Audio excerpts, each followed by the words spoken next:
Welcome to the Work Intelligence Loop. I'm your host, Todd Michaud.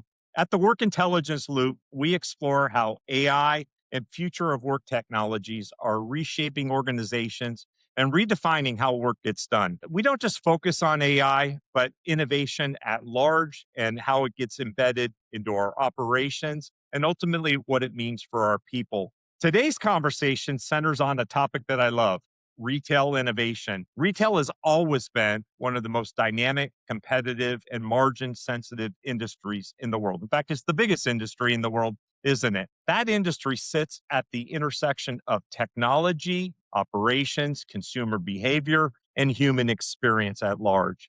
And AI is really beginning to fundamentally reshape how retailers operate, how they compete, and how they engage. We're going to explore what innovation really looks like in retail today, the journey that most retailers are on, how AI changes the economics and the execution for retail businesses, and ultimately what the future of work looks like inside stores, distribution centers, and corporate offices.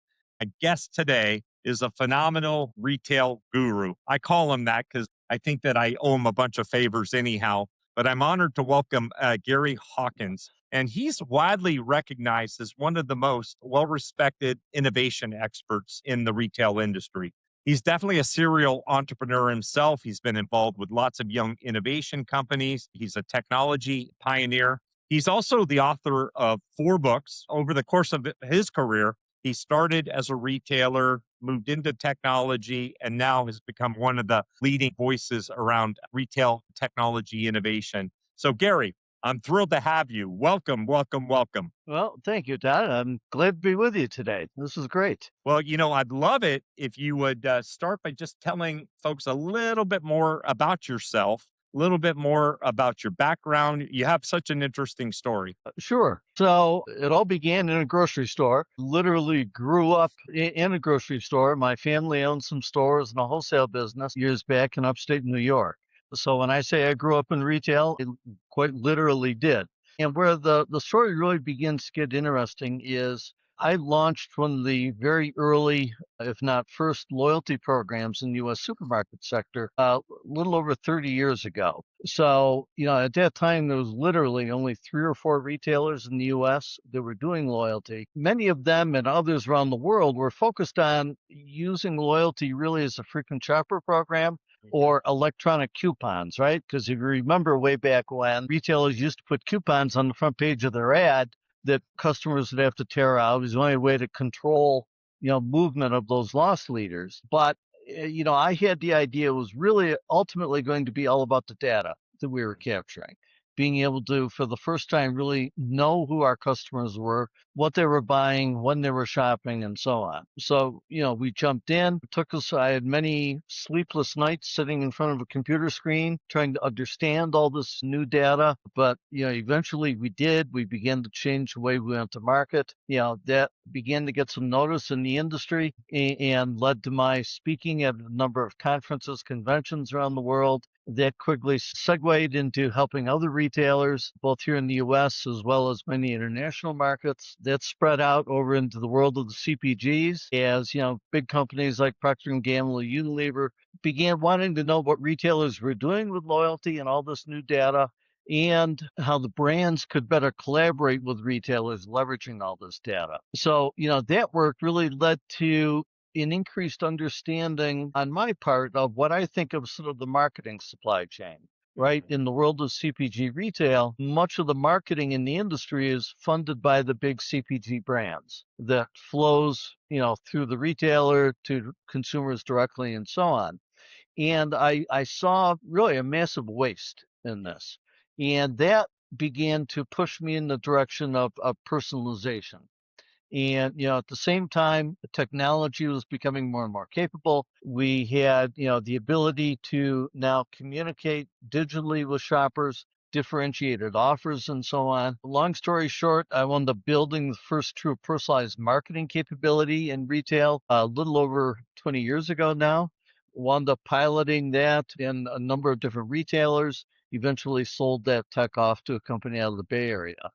Exiting that, began to really focus on tech and innovation and what I saw as a coming different world, right? That we were all going to live in, and certainly it was going to impact the world of retail with accelerating technology and more innovation. And, through that entire journey, I became more and more convinced that technology could not only make retail better, but it could ultimately improve the shopper experience. It could improve the value that shoppers received, for their hard-earned money. And that, led me to where I am today. As you mentioned, I see a lot of young, innovative companies bringing some cool capabilities in the market. Talk with a lot of retailers around, helping them understand what's coming, what they should be focused on, and so on. Yeah, you've certainly become a connoisseur of startup innovation. Not just startup, but you've done a lot of work coaching and mentoring young innovation companies, along the way. And now, talk a little bit about your authorship. So you mentioned 4 books. So just tell the audience a little bit about the books you've written. And I'm most familiar with the one that you personally signed for me, Bionic Retail. So I was happy to read that. I'd love to hear a little bit more about your authorship. Sure. So the first couple books I wrote around 20 years ago. The first was called Building the Customer Specific Enterprise, and then it was followed a couple years later by Customer Intelligence. Both of those were really focused around, I don't want to say loyalty, it was really focused around the data, the information gathered through retail loyalty programs, helping the industry understand how to collect that data, how to look at it, certainly how to use it in marketing, but also how to use that data as a management tool. Then, didn't write for a while till my wife got after me, gosh, probably 8 or so years ago, and convinced me to write another book that was called Retail in the Age of I. Yep. And that one was focused all around, as the title suggests, as the world is becoming more and more customized and tailored to each one of us, right? Certainly in the digital world, we all see that. We're accustomed to it. We take it for granted, Yep. right? We go to Amazon, we go to Netflix, wherever. Everything we see is tailored to us. Increasingly, that personalization, that customization is coming to and has come to the world of marketing. And it is more and more coming into the world of physical goods, right? Through 3D printing, through other things. I give you a real quick story. I mentioned to you, I just got a new shoulder a few weeks ago because I shredded all the muscles in there and so on. In your boxing class. That's right. Between a couple bike falls and pickleball and tennis and a whole bunch of Yeah. others, I did it in. But I was fortunate to find a phenomenal doctor here in the Denver area that turns out is one of the top shoulder guys in the world. And he had developed a robotic surgical system to help assist with these kinds of surgeries. But the wildest part of this whole thing was, they did a CT scan of my shoulder that became effectively a digital CAD diagram in his software where he could model out exactly what size joint and pieces to use, exactly where to place that to maximize range of motion, activity, and so on and so forth. That's just wild, the technology involved in Yep. this. So, not a retail example, but as I A good say, one. the book was focused around how the world's becoming sort of customized to each of us, and that was sort of a neat example of that. That's right. Well, yeah. Now, Uh, tell me about your latest book. so I wrote Bionic Retail, came out just about 2 years ago, just shy of 2 years ago now.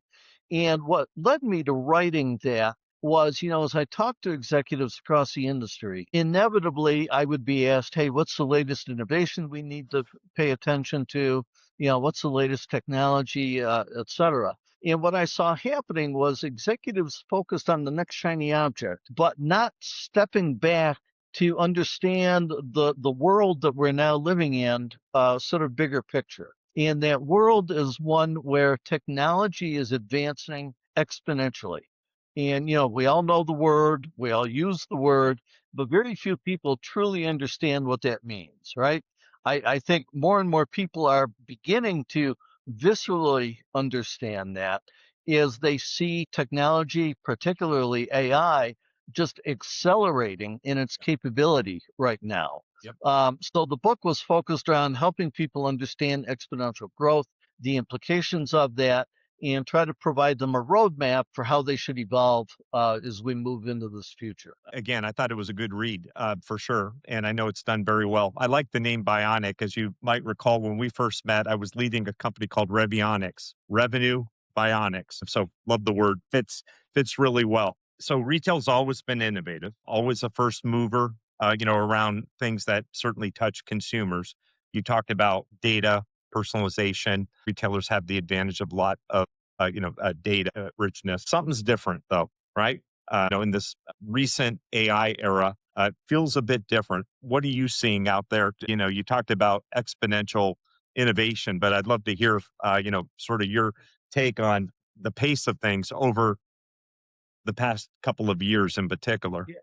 Yeah, I mean, so I think that the several things at play here, right? One is certainly that the technology, in particular AI, is accelerating. I mean, predictive AI has been around for years, many years. Yep. Most people didn't realize it was there, Yep. sort of under the covers in some of the different solutions capabilities they were using. Yes. But then I think the first inflection point was when ChatGPT hit the market. Yep. What, just about 3 years ago? Yeah. Maybe a A little bit little bit more than less. 3 Yeah, you're years right. ago Yep. now. And if I'm remembering correctly, ChatGPT grew to 100 million users in something like 6 weeks or Yeah. some crazy number, That's right? And got everybody talking about it and beginning to use it and play with it. And now here we are, 2 years after that launch. Now we're beginning to talk about agentic AI. yeah. And, that is now sort of taking the world by storm. And there's others coming right behind it, right? Causal AI and other capabilities. So I think one of the things that's changed is we are now this acceleration is become real, it's become visceral. And I think more and more executives in the industry, more and more people are beginning to understand, hey, we're not in, whatever the saying is, I'm trying to remember from The Wizard of Oz, right? The world is changing fast, Yeah. right? I think another thing that's happening here is that as opposed to the past, you know, retailers are now being forced to evolve and change by both consumers adopting new technology that retailers need to respond to, and simply by the pace of change in technology itself.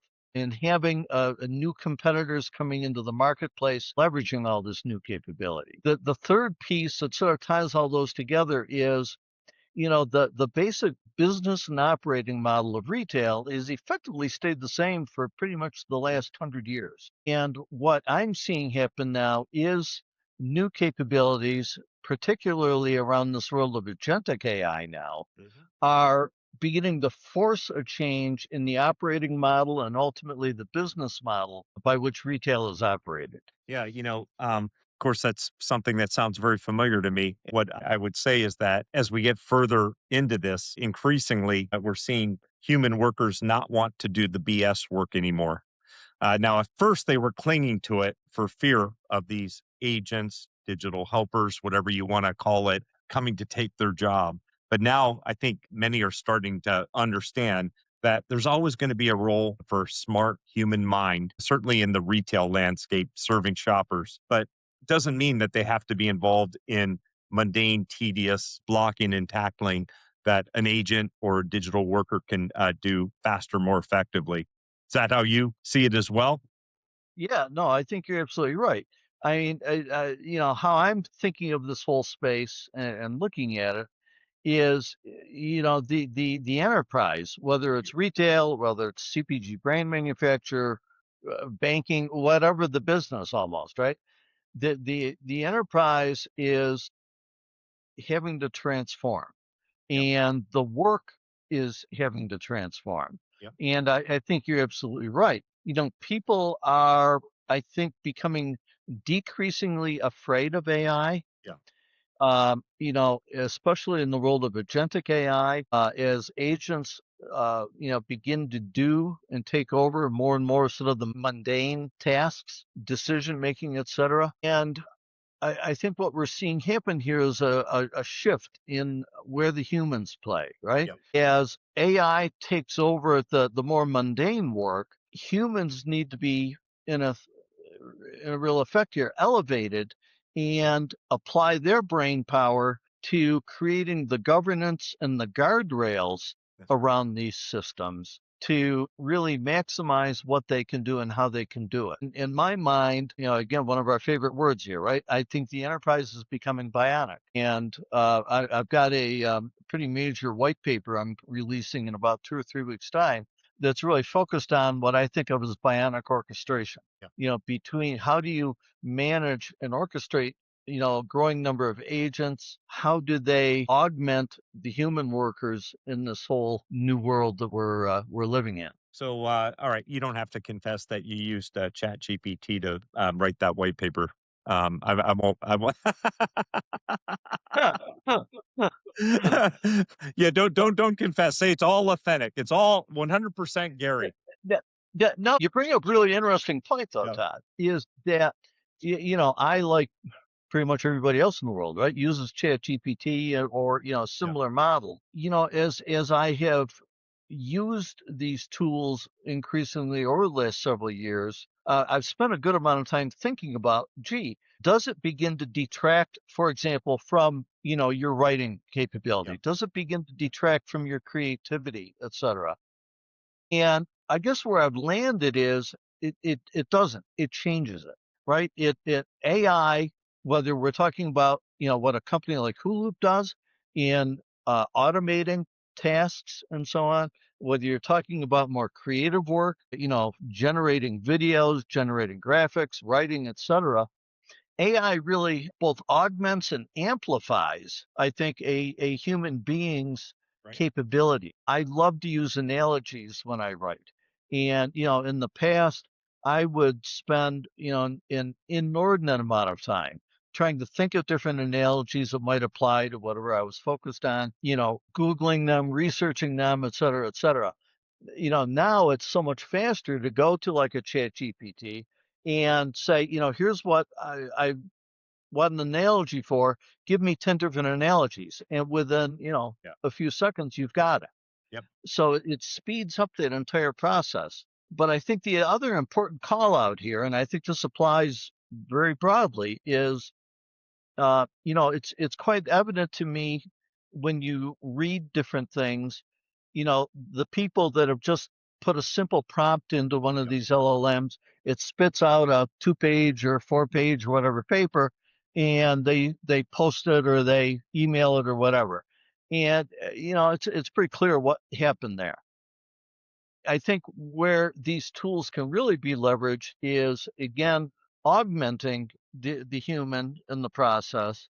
And, it does not take away the need right. for experience and that foundational knowledge of what you're trying to speak to and Yeah. address. You know, And that has to come through. I'll give you kind of a funny story. So, one of my investors invited all their CEOs an educational webinar this past week. And it was really interesting. I'll spare you all the details other than we got into a discussion about how, you know, left unfettered, AI has patterns to how it creates content. And of course, I see this myself. And so I get an email and you can tell it's written by AI, even internally. And Yeah. the point of this workshop was we said, hey, why don't we audit AI to make sure that it doesn't sound like AI? And so we did a little experimentation and says, AI, it always starts by flattering. So well, that was a thoughtful response, Gary. Excellent suggestion or whatever. So one tell if you're being communicated with AI is it flattering you?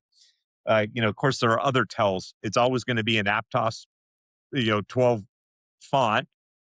Yeah. It's gonna have those separator lines. It's gonna have the M dashes. And so I've gotten to the point where, I want to be communicated with inside or outside the organization like a human, right? And I don't want it to seem like the AI engine did all of the work.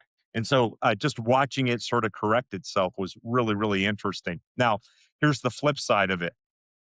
And I will not use a name, but I got an email from somebody on my team last week, and I don't know what the hell this person used to write it, but it certainly wasn't AI. And I was thinking to myself, this guy should really write his emails with AI. So yeah, yeah, he needs a little.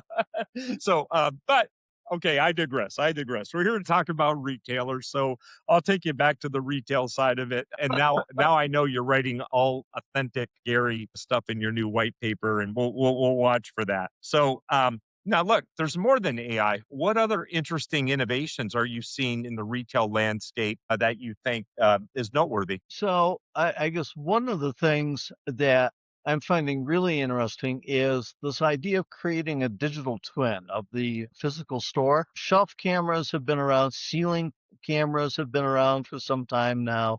Last several years we're seeing, some robots popping up, moving up and down the aisle. One of the more interesting ones I've seen is a company called Ogmoto, and I think you may Yeah. be Yes. familiar with them. They're outfitting the worker in the store with a couple cameras on their name tag lanyard. Yep. So as they are going about their business in the day, picking, online orders, filling shelves, so on and so forth, they're capturing all that data. So it's Yep. becoming almost a real-time data capture Yes. of the shelf conditions in the store. Yep. I think that is an important element of this idea of creating a digital twin is real-time shelf conditions. Suppliers, vendors crave that data so they can try to minimize out of stocks on direct store delivery products. Retailers obviously use that data to ensure the shelf is full, minimize out of stocks, products are in the right places, and so on. One use case that I really haven't seen much, but is coming, is connecting that data to the digital store. Yes. And, if Heinz ketchup goes out of stock on the shelf, it's automatically pulled out of the digital store so a customer can't select it to minimize the out of stock problem when that order picker goes to fulfill it. And then when it comes back on shelf, it goes back into the digital store. So I think that's one of the more specific, interesting technologies.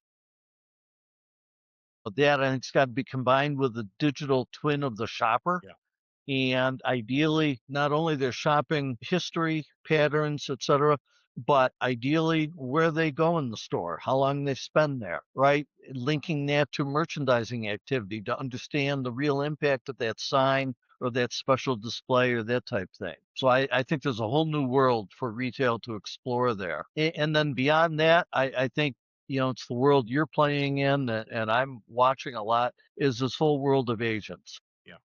I think we're at the very early days of what's going to happen here. Yeah.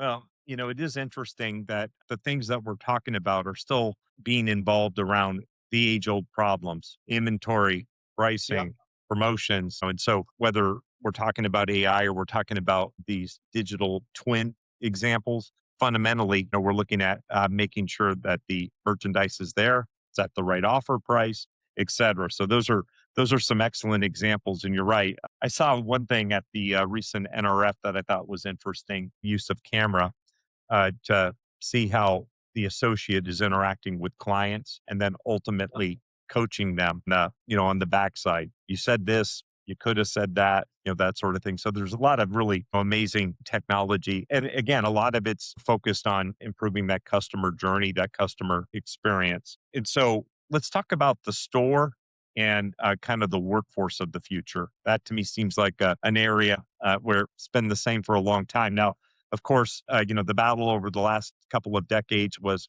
are we going to have cashiers or self checkout, self service, mobile shopping, and all of that? What sort of trends and innovations are you seeing in store, particularly with respect to the workforce? Let's maybe just broaden that question just a little bit. Where we're seeing the most obvious impact would be back at the distribution center or the warehouse, Mhm. right? Retailers, and it's primarily larger retailers and the wholesalers are, putting up automated distribution centers. And I don't think a lot of people fully appreciate just the extent of that automation. I've been in one of these facilities a few years back, 1 million square feet under roof, about 10 stories high, fully automated. That whole thing run by about 10 people, Yeah. literally 10 human Yeah. beings. I That's a mean, big difference. That same warehouse in the past would have had hundreds of yeah, people. absolutely. So there, it's a pretty direct correlation between, new tech, new capabilities, and, from the operator's perspective, significant resource savings, Yeah. and sadly, people displacement. In the store itself, operationally, I don't think we've seen any significant changes Right. yet, but I think there are some that are coming. Self checkout's been around for a long time. Yeah. You could argue it's gotten somewhat better Yeah. through the use of AI, woven into some of those systems and so on. But I think there's another leap that's going to happen here. I don't think the Amazon Go type technology, with all the ceiling cameras and so on, I don't think that's dead at all. I think that it plateaued for some period of time where it was effective for smaller footprints, Yeah. couple 3,000 square Right. feet, not for a 40,000 or 80,000 square foot Yeah. store. It wasn't the idea was bad. It was simply it needed faster processing, needed more network bandwidth, etc. All those things are happening. Yeah. So I think we're going to see that approach to checkout come back. There's also, more retailers experimenting with smart carts that handle Yeah. that transaction. Right. And there's even some speculation around as the next generation of smart glasses come into the market.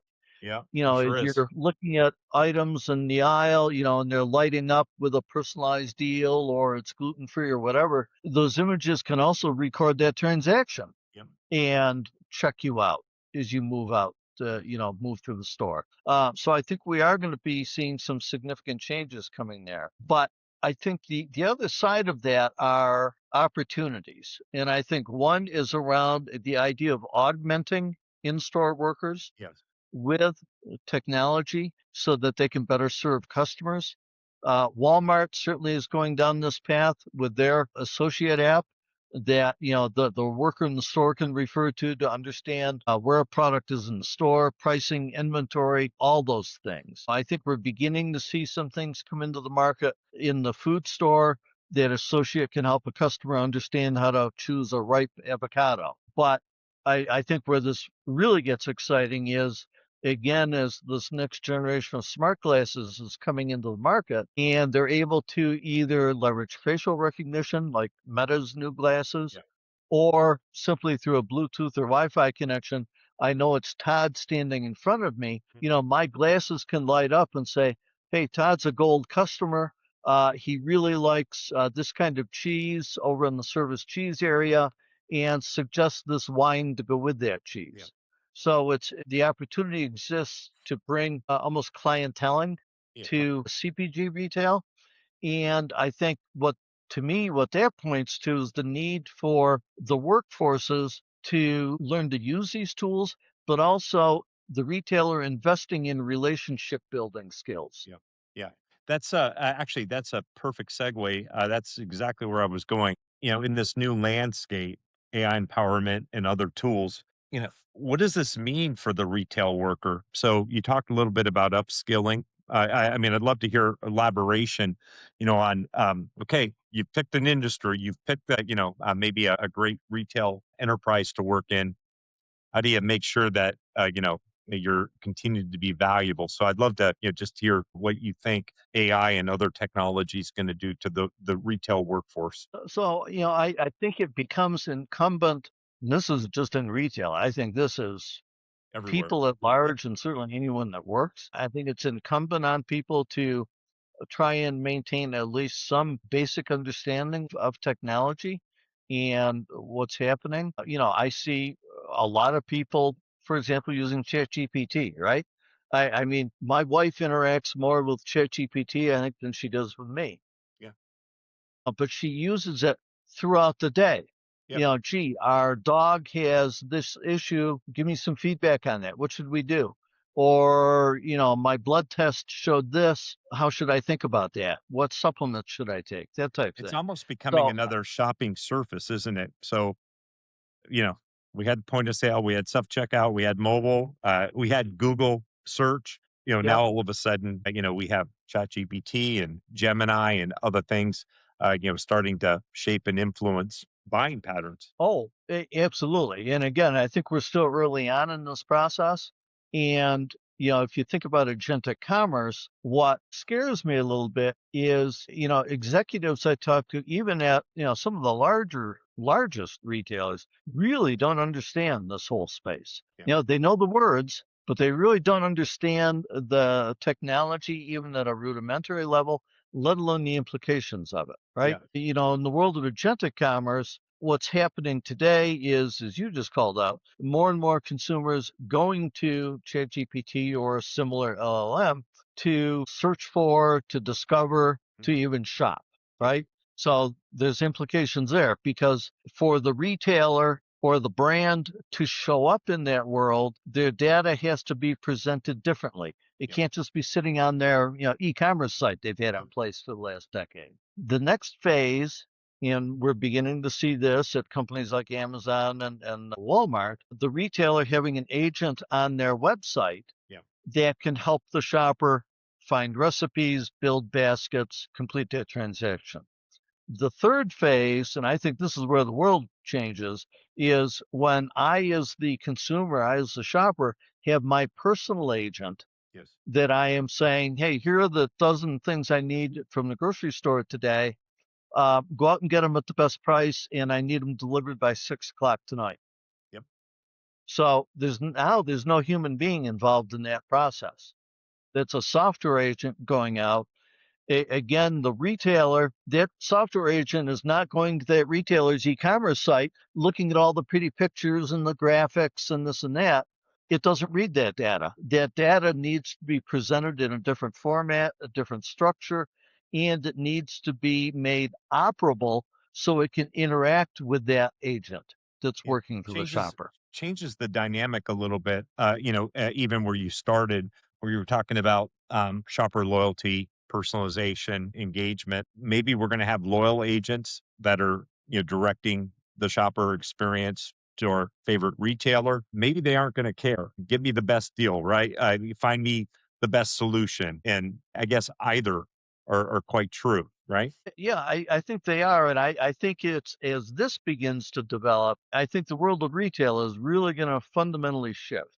That, that software agent doesn't care about, the loyalty points necessarily or, other things, right? It is, do they have the products I want that meet the dietary, nutritional, health needs, et cetera, specified by, the shopper? Do they have them available at the right price? Are they all in stock? And can they be delivered or made available for pickup when I need them? Yes. And so trust becomes a more and more important element that the agents will be looking for. Can I trust this retailer to deliver on those things that it said it can? Yeah. The other side of that, though, is now what happens to the physical store and why do I want to go to the physical store? I think that really begins to put the onus on retailers to think about the store differently and really make it an experience, focus it around education, discovery, fun, exciting, those types of things, right? I think the days of the sort of utilitarian Yeah. grocery store are Long gone. quickly coming to an end. Long gone. So let's go in a couple of directions here. I want to talk a little bit about leadership and culture. I had the opportunity to speak at a conference yesterday, and we were talking about the role of chief innovation officer and stuff like that. We said, no, no, no. That's not the leader of innovation. The CEO is the leader of innovation. And I'd love to just hear how leadership is evolving in the retail space around these emergent technologies. What are you seeing out there? So again, I'm seeing leaders, they know a lot of the words. They are, investing in pilots, they're investing time in the demos, so on and so forth, right? They're investing in deploying new capabilities. But again, I think what's lacking is a little bit of deeper thought around the implications of some of these things. As you stop and think about, agentic AI, as we've been talking about it, and a growing number of agents across the enterprise handling all those mundane activities and tasks and decisions and so on. Where most executives go first is, oh, I can reduce my headcount. I can save all this money. I don't need those human beings anymore, et cetera. And, yeah, there's certainly validity to that. But beyond that is understanding what's happening here is those agents are making decisions, again, ideally within guardrails around pricing optimization or Yep. assortment optimization or Yep. inventory, all these things. It is reducing the decision time, right? The idea of decision latency is really beginning to collapse. And so, what are the implications of that? Because while the technology is enabling the enterprise to work at machine speed, retail is still working at human speed, Yeah. right? The weekly committee meeting, the quarterly, whatever meeting, the semi-annual board meeting, et cetera. I think looking out, and I don't think this is going to take a long time. We'll see this over the next several years. Retailers that continue to work at human speed retail are going to increasingly fall behind in performance of retailers that are leveraging the new capabilities to move much faster. I think we were talking before we kicked off about the fact that the recent NRF conference, I talked to some really prominent retailers, and they're now at the point where they're sort of benefiting from the lessons learned. Yeah, I can create an agent, didn't train it very well, didn't govern it very well, right? So I sort of made a mess, right? That was a lesson learned. This new era that we're in is that the advantage does not go to the big guys anymore. The capital is there, obviously, and the appetite to try things, et cetera. But speed and agility is with smaller retailers, those that don't need 6 months to make a decision. Yeah. So I would agree with that. I think there's still some element of enough size or scale, have enough resources to begin to access the stuff. And certainly, more of these technologies, capabilities are becoming more and more affordable for Yeah. smaller companies, which is great. I think the other piece of this, again, understanding what can be done here, a willingness to change how you think, how you operate your business, how you structure it, how can you leverage new capabilities and providing new services Yep. to shoppers? That whole element. Okay, so Gary, we've got a few minutes left. I'm going to hit you with lightning round questions. This has been very All right. fun, very interesting. I always enjoy chit chatting with you. We're both geeks at heart. Tell me one retail innovation myth that needs to die. I think that innovation is expensive. It's too time consuming. It's too hard to do. In our world, any retailer needs to be innovating. I don't care if you're one store or you're 1,000 stores. You need to be thinking about, you need to be playing with, toying with, experimenting with new capabilities. I'm going to give you the one not to use in your answer. So, one AI application in retail that's overhyped. You can't say Hulu. So, you can say anything else. So, yeah, thinking about that, I guess, you know, I'm somewhat hard pressed to say, choose one that's overhyped. My response, I think, would be that I think AI or the term AI itself is overhyped, right? Yeah. You go, and you see this, you Yeah. go to any of these trade shows, every single vendor Oh, has yeah. got a signed up, AI this, AI that. They've got it here, they got it there. There's still a whole lot of vaporware out there. There's still a lot of companies that, even though they say they've got it, they don't, or they're certainly not using it correctly. You're not calling them liars, are you? No, I'm just, everybody's just anticipating. You got to get the booth, set up first and the website and the PowerPoint. That's right. Then you get the technology. Well, Yeah. what about the opposite? Is there something that's underappreciated? My response to that would be agents and agentic AI. I don't think, my experience, few executives have really understand what it takes to do it successfully, and understand where it goes and the impact of it on the organization, on the enterprise, the need for that transformation. Totally agree. Okay. The future of retail belongs to those who blank. Transform. Because what's happening here is the need to let go of a number of the things, in some cases, many of the things that have processes, practices that have served retail well for the past century are not the correct thing looking ahead, right? When AI can begin to take over and execute a growing number of functions across the organization, the impact of that on the organizational structure, on the culture, on how decisions are made, the timeliness of decisions, how capital is allocated, all of that. Yeah, it's an interesting time. Gary, I love chit chatting with you. I could keep on going forever, but I figure that our audience probably wants us to cap it. Thank you so much for spending time with me, as always. I Well, always come away a little bit smarter after talking to you. Thank you for sharing your thoughts with my audience. Really appreciate it. well, thanks for having me. I really enjoyed the discussion. Wonderful. Take care. Bye now. All right. Bye bye.